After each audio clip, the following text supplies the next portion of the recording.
जब मेरे कमरे का कायाकल्प चिड़िया खाने के रूप में होने लगा, तब मैंने बड़ी कठिनाई से दोनों चिड़ियों को पकड़कर जाली के बड़े घर में पहुंचाया, जो मेरे जीव जंतुओं का सामान्य निवास है। अब ऐसा लगने लगा था कि उनका स्टडी रूम है, जो बिल्कुल वो क्या हो गया, जू बन गया है। तब उनको जो ओरिजिनल जहाँ उनके पेट रहते थे वहाँ पहुँचा दिया गया। दोनों नवागंतुकों ने पहले से रहने वाले में वैसा ही कुतूहल जगाया जैसा नववधु के आगमन पर परिवार में स्वाभाविक है। नववधु मतलब नई जो शादी होने के बाद बहू घर में आती है, तो लोग जैसा उत्सुकता से उसका स्वागत करते हैं, वैसे ही वो दोनों मोरों का बाकी पेट करते हैं। लक्का कबूतर नाचना छोड़कर दौड़ पड़े और उसके चारों ओर घूमकर गुटरगूं की रागनी अलापने लगे। बड़े खरगोश सभ्य सभासदों के समान क्रम से बैठकर गंभीर भाव से उनका निरीक्षण करने लगे। ऊन की गेंद जैसे छोटे खरगोश उसके चारों ओर उछल कूद मचाने लगे। तोते मानो भलीभांति देखने के लिए एक आंख बंद करके उनका परीक्षण करने लगे। उस दिन मेरे चिड़ियाघर में मानो भूचाल आ गया। भूचाल मतलब भूकंप आ गया। तो उनके उसमें कौन कौन रहता था? कबूतर, तोता, खरगोश और भी बहुत से जो जान पालतू पशु हैं वो रहते थे, और उनको देखकर मोरों को देखकर वो बड़े खुश हो गए। धीरे धीरे दोनों मोर के बच्चे बढ़ने लगे। उनका कायाकल्प वैसा ही क्रमशः और रंगमय था जैसा इल्ली से तितली का बनना। सभी को मालूम है कि जो तितली होती है वो डायरेक्ट नहीं होती है, पहले इल्ली बनती है, फिर छोटी सी शंखी होती है, फिर पुष्पी होती है, फिर तितली बनती है। मोर के सिर की कलगी और सघन ऊंची तथा चमकीली हो गई। अब वो दोनों बड़े होने लगे थे और जो मोर की कलगी है वो स्पष्ट दिखने लगी थी। चोंच अधिक बंकिम मतलब नुकीली और पैनी हो गई थी, तीखी हो गई थी। गोल आंखों में इंद्रनी की नीलाभ द्युति छलकने लगी। लंबी नील हरित ग्रीवा की हर भंगिमा में धूप छाई तरंगे उठने गिरने लगी। उनकी नीली हरित ग्रीवा, ग्रीवा मतलब होता है गर्दन।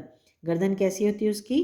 नीली और हरी, और बिल्कुल दिखाई देने लगी थी। दक्षिण वाम दोनों पंखों में स्लेटी और सफ़ेद आलेखन स्पष्ट होने लगे थे, तो दोनों की पंखें भी दिखने लगी थी। पूंछ लंबी हुई और उनके पंखों पर चंद्रिकाओं के इंद्रधनुषी रंग उद्दीप्त उठे। उद्दीप्त मतलब दिखाई देने लगे थे। मोर के पंखों में जो इंद्रधनुष जैसे डिफरेंट कलर होते हैं, और चंद्रिकाओं मतलब वो चंद्रमा का जैसा शेप होता है, वो दिखने लगा था। रंग रहित पैरों को गर्वीली गति ने एक नई गरिमा से रंजित कर दिया था।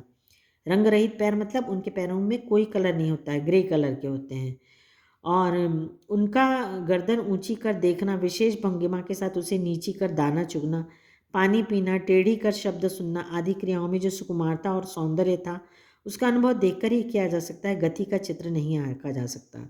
तो लेखिका लिखती है कि जो उनका हर चीज़ का, हर मूवमेंट का बहुत अच्छे से उन्होंने वर्णन किया है। खाना खाने से लेकर देखने, शब्द सुनने, और जो वो रिएक्ट करते थे, वो उसका वर्णन करना मुश्किल है। गति का चित्र नहीं आंका जा सकता। मतलब कितना अच्छा, ये एक लाइन बहुत समझने की है कि गति मतलब स्पीड को अपन चित्र में नहीं दिखा सकते, उसको सिर्फ हम लाइव देख के महसूस कर सकते हैं। उसी प्रकार की जो मोर की सुंदरता है, उसकी जो भाव भंगिमा है, उसको लेखिका बोलती है कि मैं लिखने में उसको असमर्थ हूँ, उसको फील किया जा सकता है। मोरनी का विकास मोर के समान चमत्कारिक तो नहीं हुआ, परंतु अपनी लंबी धूप छाई गर्दन, हवा में चंचल कलगी, पंखों की श्याम श्वेत पत्रलेखा, मंथर गति आदि से वह भी मोर की उपयुक्त सहचरणी होने का प्रमाण देने लगी।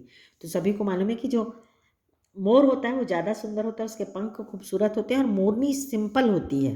तो उसके समान लेखिका कहती है ऊंची पूरी तो नहीं थी, लेकिन हाँ वो भी उसके जैसे ही श्याम श्वेत मतलब काला सफ़ेद उसके पंख रहते हैं, और थोड़ी धीमी गति से चलती है, लेकिन वो भी मोर के जैसी ही खूबसूरत लगने लगी थी। नीलाभ ग्रीवा के कारण मोर का नाम रखा गया नीलकंठ। अब उसका नाम नीलकंठ क्यों रखी? क्योंकि उसकी गर्दन नीली थी, और उसकी छाया के समान रहने के कारण मोरनी का नामकरण हुआ राधा। और पूरे टाइम मोरनी उसके साथ रहती थी, इसलिए उसका नाम क्या रख दिया गया? राधा। जैसे कृष्ण के साथ राधा हमेशा रहती थी, उसी प्रकार मोर के साथ मोरनी रहती थी। मुझे स्वयं ज्ञात नहीं कि कब नीलकंठ ने अपने आप को चिड़ियाघर के निवासी जीव जंतुओं का सेनापति और संरक्षक नियुक्त कर लिया। सवेरे ही वह सब खरगोश, कबूतर आदि की सेनाएं एकत्र कर उस ओर ले जाता जहां दाना दिया जाता है, और घूम घूम कर मानो सबकी रखवाली करता रहता। किसी ने कुछ गड़बड़ किया और वह अपने तीखे चंचू प्रहार से उसे दंड देने दौड़ा। तो दोस्ती कर लिया था, और जब सवेरे उन लोगों को ब्रेकफास्ट नाश्ता दिया जाता था, दाना दिया जाता था, तो सबको घूम घूम के देखता था कि सब कोई गड़बड़ तो नहीं कर रहा है, कोई गड़बड़ करता था तो चंचू प्रहार मतलब अपने चोंच से मारता था, प्रहार मतलब मारता था, दंड मतलब पनिशमेंट।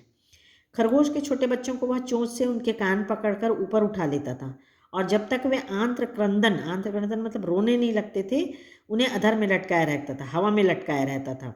कभी कभी उसकी पैनी चोंच से खरगोश के बच्चों का कर्णवेध संस्कार हो जाता था और कभी कभी उसकी चोंच इतनी नुकीली थी कि बच्चों के खरगोश के छेदा हो जाता था। फिर वे कभी उसे क्रोधित होने का अवसर न देते थे। दंड विधान के समान ही उन जीव जंतुओं के प्रति उसका प्रेम भी साधारण था।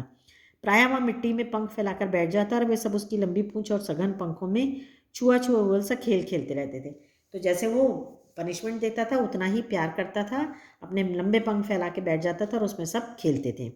ऐसी ही किसी स्थिति में एक सांप जाली के भीतर पहुंच गया। सब जीव जंतु भागकर इधर उधर छिप गए, केवल एक शिशु खरगोश सांप की पकड़ में आ गया। तो एक समय क्या होता है कि जाली में कौन आ जाता है, सांप आ जाता है और सब तो बड़े रहते हैं, भाग जाते हैं, लेकिन कौन बच जाता है, एक छोटा खरगोश का बच्चा। निकलने के प्रयास में सांप ने उसका आधा पिछला शरीर तो मुंह में दबा रखा था, शेष आधा जो बाहर था उसे चींची का स्वर भी इतना तीव्र नहीं निकल सकता था कि किसी को स्पष्ट सुनाई दे सके। नीलकंठ दूर ऊपर झूले में सो रहा था, उसी के चौकन्ने कानों ने उसे मंद स्वर की व्यथा पहचानी और वह पूंछ पंख समेटकर सर से एक झपट्टे से नीचे आ गया। संभवतः अपनी सहज चेतना से ही उसने समझ लिया होगा कि सांप के फन पर चोंच मारने से खरगोश भी घायल हो सकता है। तो सभी को मालूम है कि सांप जो है मोर उससे बहुत मोर उसका क्या होता है, मोर का सांप जो होता है भोजन होता है।